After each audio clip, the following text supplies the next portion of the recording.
అంటే మీ ఇష్టం, ఏది పడితే అది చేసేస్తాం. ఇప్పుడు నిన్న కౌశిక్ రెడ్డిని చూశారు. తన సొంత నియోజకవర్గం, ఒక ఎమ్మెల్యే,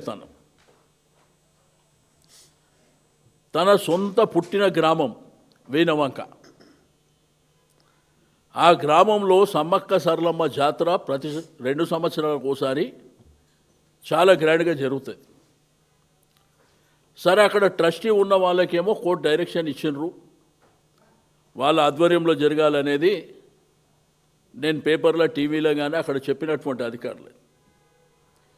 నేను పోలీస్ డిపార్ట్మెంటుకు డీజీపీ గారు కానీ అక్కడ ఉన్నటువంటి కమిషనర్ గారు కానివ్వండి, ఒక నియోజకవర్గానికి సంబంధించిన శాసనసభ్యుడు తన నియోజకవర్గంలో జరిగేటువంటి జాతరలో కుటుంబ సభ్యులతోనే అటెండ్ చేసుకునేటువంటి రైట్ ఉండదా? కోర్టు చెప్పింది ట్రస్టీ వాళ్ళని చేయమని చెప్పింది తప్ప అక్కడ ప్రజల్ని కానీ ప్రజాప్రతినిధులను కానీ అలో చేయొద్దని ఎక్కడని చెప్పిందా? ఒకవేళ ఘర్షణాపూరితమైనటువంటి వాతావరణం మీకు ఏమన్నా అనిపిస్తే ఆ ట్రస్టీ మెంబర్స్ ఫస్ట్ పూజ చేసిన తర్వాత ఆ గౌరవ శాసనసభ్యునికి సెక్యూరిటీ ఇచ్చి, మీకు ప్రోటోకాల్ కూడా ఉన్నది, తీసుకుపోయి పూజ చేపిస్తే సరిపోతుండే. మీరు అతన్ని బలవంతంగా అరెస్ట్ చేసిండు, అతను నోరు జారిండు, మళ్ళీ ఆయన పశ్చాత్తాపడ్డటువంటి సంఘటన మనం నిన్న చూసినాం. దీనికి ఏం అవసరము? మళ్ళీ మీరు కేసులు పెట్టవలసిన అవసరం ఏంది? ఆయన నోరు జారే అవసరం ఏముంది? దానికి మీరు బలవంతంగా ఈడ్చుకుంటూ లాక్కెళ్ళడం ఏంది? అతను ఉన్నాడు, వాళ్ళ భార్య ఉన్నది, ఒక ఎస్సీ సర్పంచ్ ఉన్నది, బిడ్డ ఉన్నది. అంటే ఏం చేయాలనుకుంటారు ఈ రాష్ట్రాన్ని? అంటే ఒక నియోజకవర్గంలో తన పుట్టి పెరిగినటువంటి ప్రదేశంలో నేను దేవుడి దర్శనానికి పోతా అంటే మీరే సెక్యూరిటీ ఇచ్చి తీసుకుపోయి చేపించి పంపించేది ఉండే కదా. ఇదంతా రాదాంతం చేయవలసినటువంటి అవసరం వారికి ఉండేది కాదు, మీకు ఉండేది కాదు కదా. ఇప్పుడు మేము నిరసన చేస్తా అంటే అరెస్ట్ చేస్తారు కదా, అది మీ చేతుల పని కదా. ఒక బాధ్యత గల శాసనసభ్యుడు తన నియోజకవర్గంలో దేవుణ్ణి మొక్కుకునే రైట్ కూడా లేదని చెప్పేటువంటి పరిస్థితి, ఇంత దుర్మార్గం ఈ దేశ చరిత్రలో నేను మాత్రం ఎప్పుడు చూడలే. ఎవ్రీ రైట్ యాజ్ ఏ శాసనసభ్యుడిగా తన నియోజకవర్గంలో తప్పకుండా ప్రోటోకాల్ ఉంటుంది.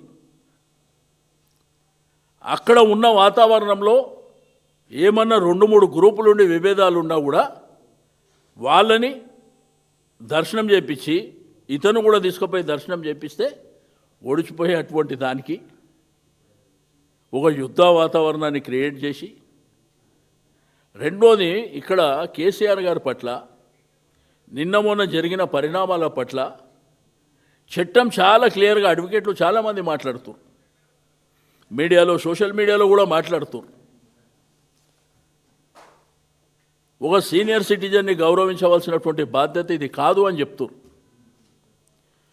తెలంగాణ రాష్ట్రానికి తొలి ముఖ్యమంత్రి, ఈ దేశాన్ని ఆదర్శమైనటువంటి రాష్ట్రంగా నిలిపినటువంటి ఒక గొప్ప మహానుభావుని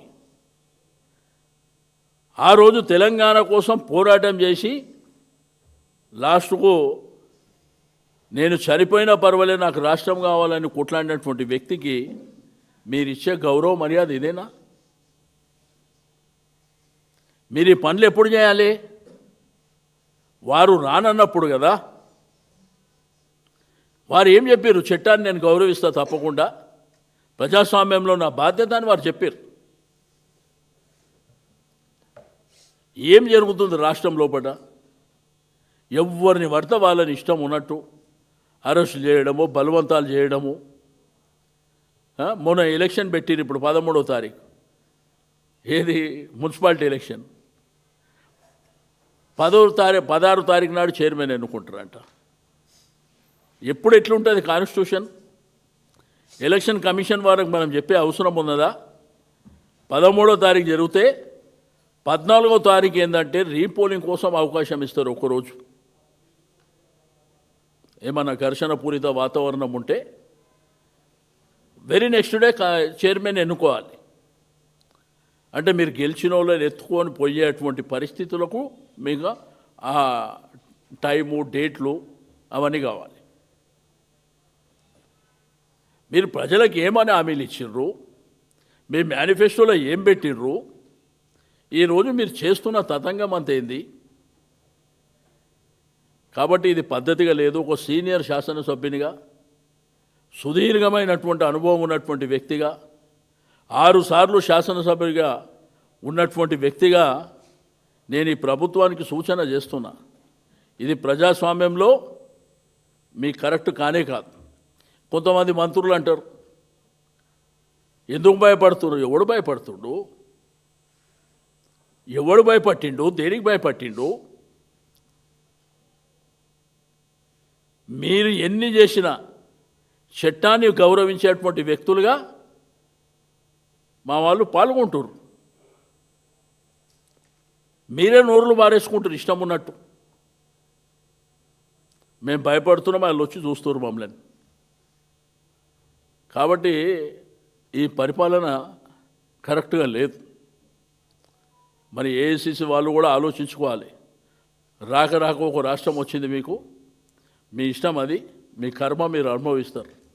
కానీ మా పార్టీ శ్రేణులకు, పార్టీ శ్రేణులతో పాటు మేధావులకు, ఇంటెలెక్చువల్స్కు, ఈ తెలంగాణ భూభాగంలో ఉన్నటువంటి ప్రతి ఒక్కరికి నేను రిక్వెస్ట్ చేస్తున్నా, ఈ రాష్ట్రం తన ప్రాణాన్ని లెక్క పెట్టకుండా రాష్ట్రాన్ని సాధించినటువంటి నాయకుని పట్ల వీళ్ళు ప్రవర్తిస్తున్నటువంటి తీరు, నోటీస్ తీసుకుపోయి గోడ కంటించడం ఏందండి?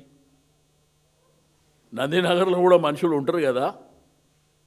అంటే ఏంది మీ కక్షపూరితం, మీ దౌర్జన్యపూరితమైనటువంటి వాతావరణం ఏంది? తప్పకుండా దీనికి సమాజం అన్ని విధాలుగా తిరిగి మీకు వాళ్ళ అకౌంట్లన్నీ రాసుకుంటారు. సమయం వచ్చినప్పుడు తప్పకుండా మీ అకౌంట్లన్నీ తేలుతాయి. కాబట్టి ఇది పద్ధతిగా లేదు. ఒక బాధ్యత గల వ్యక్తి పట్ల మీరు ప్రవర్తించినటువంటి ఈ తీరు తప్పకుండా సమాజం చీదరించుకున్నటువంటి పరిస్థితిలో ఉన్నది. దయచేసి మీకు ఇప్పటికన్నా ఆ భగవంతుడు బుద్ధి వచ్చేటట్టు, మీ బుద్ధి మారేటట్టన్నా భగవంతుడు చూడాలని చెప్పి నేను కోరుకుంటున్నాను. ఓకే.